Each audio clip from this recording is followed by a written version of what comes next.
Hello everyone, সবাইকে জানাই শুভ সন্ধ্যা। আশা করছি আপনারা সকলে ভালো আছেন। আমি এখন আপনাদের সাথে একটি রেসিপি শেয়ার করবো। তো চলো কিচেনে যাওয়া যাক। চলে এলাম কিচেনে। আসলে পেছনে যিনি বসেছিলেন তিনি হচ্ছেন আমার নানিমা, মানে দিদা। তো দিদার জন্য একটা কিছু বানাবো, তো চলো বানানো যাক। প্রথমেই আমি একটি পাত্র নিয়ে নিলাম, তারপরে একটা চামচও নিয়ে নিলাম। এবার পরিমাণ মতো অল্প করে জল দিয়ে দিলাম।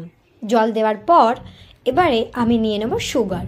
তো সুগারটা আমি পরিমাণে একটু বেশিই দিয়ে দিলাম। আপনারা যে যেমন মিষ্টি খেতে পছন্দ করেন ঠিক ততটাই দেবেন। আচ্ছা, এবারে আমি যাতে খাবারটা স্বাদ হয় সেই জন্য আমি দিয়ে দেবো একটু লবণ, অল্প করে লবণ দিয়ে দেবো। লবণ দেওয়ার পর আমি এটাকে ভালো করে মিক্স করব। মিক্স করা হয়ে গেছে, এবার আমি নিয়ে নেব চালের আটা। চালের আটা নিয়ে নিচ্ছি। আশা করছি সকলের বাড়িতেই থাকার কথা, যেহেতু পৌষ মাস সবে গেল বলে কথা, তো নিয়ে নিলাম। নেওয়ার পর আমি এটাকে ভালো করে মিক্স করব। আচ্ছা, আমি একটা জিনিস বলতে ভুলে গেলাম, মানে দেখাতে ভুলে গেলাম, আমি কিন্তু একটু ময়দাও নিয়েছিলাম। তো ময়দাটাও ওতে দিয়ে ভালো করে মিক্স করে নিচ্ছি। নেওয়া হয়ে গেছে। আমি এখন একটা প্যান বসিয়ে দিলাম।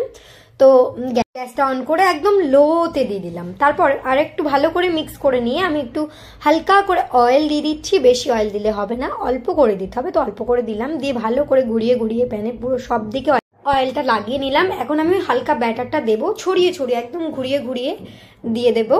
তো দেখতেই পাচ্ছেন আপনারা, তো দেখতে পাচ্ছেন দুদিকে শূন্যস্থান হয়ে গেছে। আমি শূন্যস্থান জিনিস আবার পছন্দ করি না, আমি আবার ওগুলো ভর্তি করে দিলাম।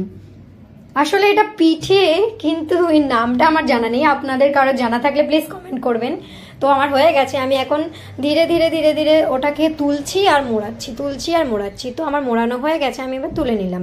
তো দেখতে পাচ্ছেন একই প্রসেস আমি কতগুলো করে নিয়েছি। তো চলো এখন রিভিউ নেব। তো আমি নানিমাকে ফার্স্টে খেতে দিলাম, বললাম খাও আর বলো কেমন হয়েছে। তো বললো ভালো হয়েছে। আমি বললাম এত প্রশংসা, তো চলো ট্রাই করে দেখা যাক কেমন হয়েছে।